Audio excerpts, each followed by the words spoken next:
ज्या जमिनीचा उल्लेख केलाय आणि तुमचं नाव घेतलंय, तुम्ही तेच आहात का जावेद रसूल शेख? आणि ती जमीन तुमच्या नावावर आहे आणि 1150 कोटीची जमीन असते म्हणतात. आणि हिबानामा करून तो व्यवहार झालेला असं त्यांचं म्हणणं आहे. तर तुमचं काय म्हणणं आहे यावर?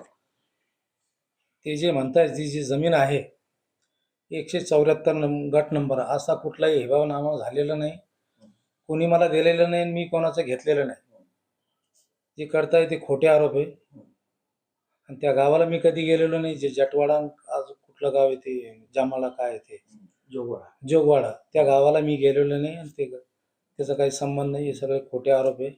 मी याच्या वकील साहेबामार्फत ही आबरू नुकसानी दावा करणार आहे. माझी समाजमध्ये पूर्ण बदनामी होईल हे खोटे आरोप म्हणून. याच्याशिवाय काय नाही. तुम्ही म्हणताय ते जमीनच नाही, परंतु हिबानामा झाल्याचं ते सांगतायत. तुमचा जन्म कधी झाला? तुमच्या अगोदर मी 16/4/85 ला माझा जन्म आहे. ते म्हणते 71 ला. आता मी म्हणजे जगातच नाही, माझ्या नावावर कसं काय हिबानामा होईल? माझा जन्मच नाही आणि माझ्या कसं काय होईल? कोणाला विचारलं, मी आहे म्हणजे आहेच नाही, जगातच नाही. जगात नसताना माझ्या नावावर हिबानामा कसा होणार?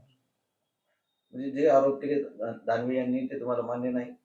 हे खोटे आरोप आहे. ते राजकीय स्टंट आहे त्यांचं, बाकी काही नाही. काय भूमिका घेणार तुम्ही?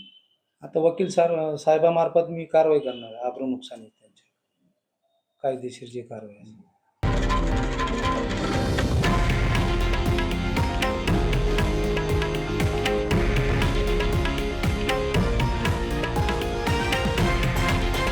हे आहे देशातील नंबर 1 न्यूज नेटवर्क आणि आपण पाहत आहात TV9 मराठी, एकमेव.